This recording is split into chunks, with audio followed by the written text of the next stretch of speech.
জোরে কোন আমি আল্লাহ ওনার জীবনের গুনাহ মাফ দাও, ওনার মা বাপকে মাফ দাও, হায়াতে বরকত দাও, চলতে ফিরতে দুর্ঘটনা অ্যাক্সিডেন্ট থেকে বাঁচাইও আল্লাহ।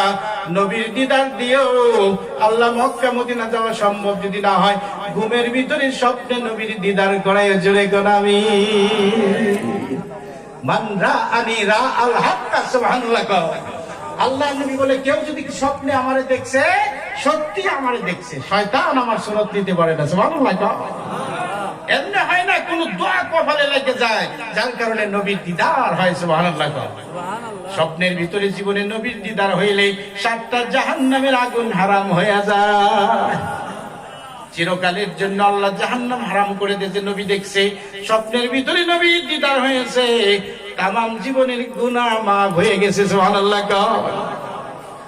এর লাগি বারবার দোয়া করতেছি। বাবা, আমিও একটা পাগল মানুষ, বারবার দোয়া করতেছি। হাত